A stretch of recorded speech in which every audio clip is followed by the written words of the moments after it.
Hey everyone, Harold Fisher here, anchor and host of the Daily Drum on WHUR. Welcome to another edition of HUR at Home on WHUR.com and all of our social media platforms.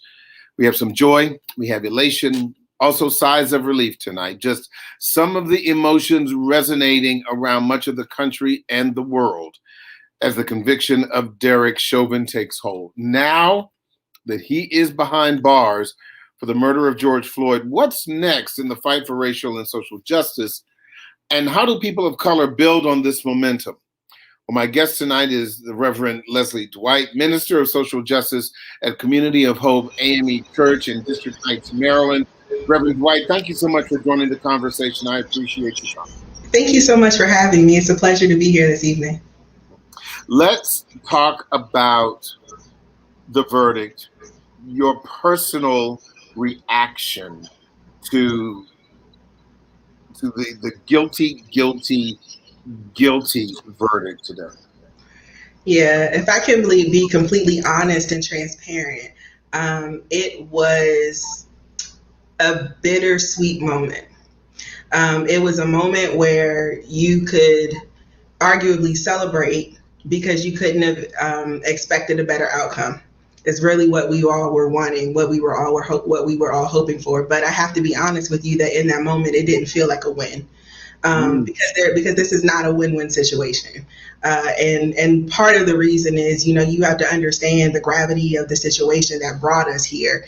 And so when you consider the family, there's still a father that's never going to go home to raise his daughter. There's still a brother that's not going to be able to chop it up with his siblings anymore. There's still a nephew and a son and a boyfriend that's not going to be at social gatherings and family gatherings anymore. So there was a tension where, you wanted to be happy, but it wasn't a full-on celebration because if you really sat in the moment, you still felt the pain of the moment.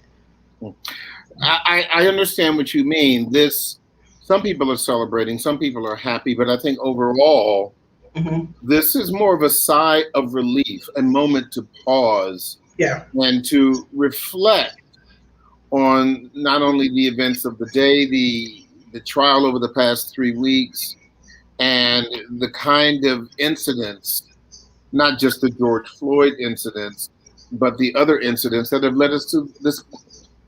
Absolutely. I think that, when I look at this moment, there is a sigh of relief. I think some of his brothers said that the proverbial knee is off of their neck. They described this moment as feeling relief and release, right? And I think that when we think about this moment, a lot of people are thinking about it through a lens of justice, but I think one of his relatives also talked about it as a moment of accountability. And I think that is what gives you the relief, is that police officers who are the bad actors in these situations are finally being held accountable for their actions. They're finally being held accountable for the malicious behavior that, they're inflicting upon Black lives across this nation. That's really the weight of, that situation as you reflect on it. So is this today justice, symbolic justice for the people who did not get justice beforehand? Or does this moment operate in a vacuum? Absolutely not. I think that even when we started to begin to call up the name of George Floyd, if we really go back and we think about what led us to this moment, it was all the things that led up, before that, right? I mean, we can call the roll. People have been calling the roll all day long. We can call the roll of Sandra Bland. We can call the roll of Tamir Rice. We can call the roll of Philando Castillo, right? We can go through the list and call the names of people who have died in the hands of injustice and in the hands of police brutality. So this is more of a culmination, and is absolutely not a moment in the vacuum. You, as I introduced you, are the Minister of Social Justice at Community of Hope.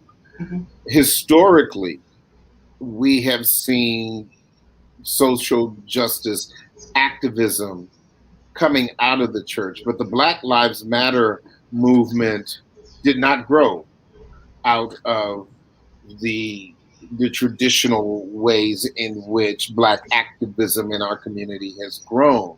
And so right now, where do you see the role of the Black church in social activism, walking alongside the Black Lives Matter activists, carving out its own path, a little bit of both. What? In this moment, Recarving the path. In this moment, I definitely think it is we are about coalition, and it's about walking side by side and pushing, the agenda for our community together. You're absolutely correct that, Black Lives Matter wasn't birthed out of the church, but let there be no mistake that the church was walking alongside with Black Lives Matter. The church was, they were supporting in ways that was both visible and non-visible. And I can say that speaking from, two different perspectives. I mean, I know that we had people out there that were marching, with Black Lives Matter. I know that we had churches that were being safe havens, places where people who were marching could come and get respite. We had people who were funding the efforts of the Black Lives Matter movement. So let's be clear, they're not two separate movements. But I think in this season, when we're trying to build community and we're trying to build coalition, it is a hand in hand, which is the way it always should have been. So yes, we're moving forward together.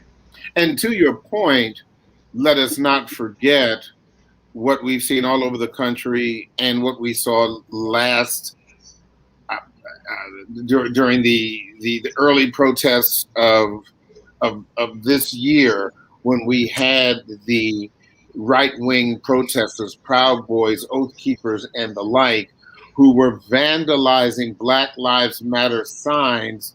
And where were those Black Lives Matter signs? They were on the fronts of churches, in the yards of churches. Some of those temporary wooden stakes with the signs, some others are more permanent. So I think that does speak to what you're saying. Absolutely. Absolutely. Talk to me a little bit about how we move forward with this moment. How do we allow, whether it's the sigh of relief, the celebration, to make this not just one moment? Mm-hmm. And who else do we need to bring in underneath the tent to make this movement grow out of the seed that has now been planted in the Hennepin County courthouse with the conviction of Derek Chauvin? Yeah, I think one of the things that's so beautiful about this moment is that this is literally a situation where it took everybody to make this movement move. When you think about it, it took the activists, it took faith leaders, it took community activists, it took elected officials. It literally took everybody to propel this thing forward. I think that when we talk about where do we go from here, one of the things that that resonated with me today is that, and it kind of connects to what you were talking to me about earlier, which is, how are people, feeling about this? How are you feeling about this? I think that, when you think about where we were probably like this time last year, when we're thinking about all the protests, those protests were spearheaded by millennials. Those protests were spearheaded by Gen Zers. And so when you think, so let me start first by saying, I think that this is a moment of victory where people can kind of really take in the fact that their fight was not in vain. That they're now starting to see the fruit of all of their efforts, and all of their sweat equity, and all of their lifting up of their voices, and all of the standing united, whether you look like me or not, right? When you take up the cause, that there is results on the other side. So let's start there. But I think that when you talk about where do we go from here, moving out of the celebratory moment into what's next, I think one of the things that we have to do is we have to celebrate the leaders that are, but we have to make room for the leaders that are coming. So, what does it look like for, your millennials and your Gen Zers to have, space at the decision-making tables? What does it look like for them to have roles as public servants? What does it look like for them to be sitting at the civil rights tables and the faith-based tables? And, all these places that was necessary to propel a movement forward. I think the other thing that we have to do is that we have to continue to, follow the policies that are going to continue to hold our folks accountable, hold our police departments accountable. So I think all day long, if people have been listening to the conversation, everybody's been talking about, the need to push pressure on our, Senate to pass the George Floyd Justice and Policing Act. But it's not just that legislation. That's important. But we have to pay attention to what's going on locally, right? We need to look at the reforms that are coming out of the commissions in our local jurisdictions, because policing is a local matter. We need to, Maryland just passed a whole sweeping set of police reform bills that are going to come into effect soon. But just as they passed that, just yesterday, there was another incident that came out of the city of Bladensburg where another police officer is being accused of police brutality. The commission in DC, they just came out with sweeping reforms that they are recommending. But what's going to happen to those reforms? Are they going to be implemented? There's still a need for our folks to be engaged and to be activated and to be holding our decision makers accountable for what's going to happen in terms of making sure justice happens in policing. But let's talk about a couple of points. And for our listeners who may not be familiar with it and what happened in Maryland, yes, the police reform bills were passed, but they were passed because the legislature overrode the veto by the governor. And so if you look at where the discussion around the George Floyd Justice and Policing Reform Act is, we still have a 50-50 U.S. Senate, okay?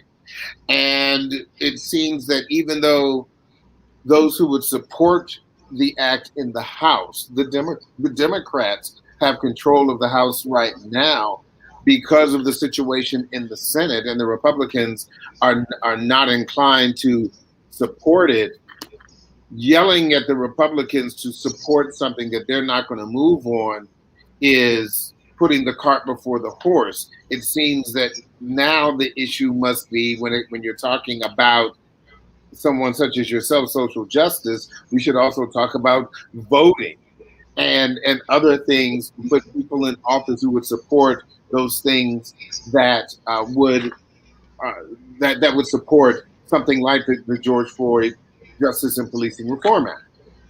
Absolutely. And I would just argue, I would take that conversation all the way down. In as much as I'm talking to you about, the George Floyd Justice and Policing Act, and we're talking about the tension that exists within the legislature, that still doesn't negate the fact that we have to make our voices heard, right? Because we can't hold people accountable for what we haven't said and what we haven't done. So I think that there's still a concerted effort to, deal with the Republicans and hold them accountable for making decisions. And when they don't make the decisions that are in the best interest of our community, then we exercise our power and we vote them out. And in as much as we're talking about that on the national level, we're talking about that on the local level as well. When we're talking about, our county executives and who our county executives are appointing as chief of police, when we're talking about, our state's attorney and, what they're deciding to do in terms of prosecution, all across the board, there is a need for us to continue to stay engaged and to hold people accountable. But first, it begins with us being very vocal and organized in what our messaging is and how we want them to move on our behalf. Well said. Reverend Leslie Dwight, Minister of Social Justice at Community of Hope AME Church in District Heights, Maryland. Thank you for fighting the good fight and continuing to raise the torch of light on these issues. We need more Reverend Dwights in our community to keep that fight moving forward. So again, thank you so much for spending some time with us. Thank you so much for having me. Absolutely. That is it for this edition of HUR at Home. I'm Harold Fisher, and as always, I'll see you on the radio.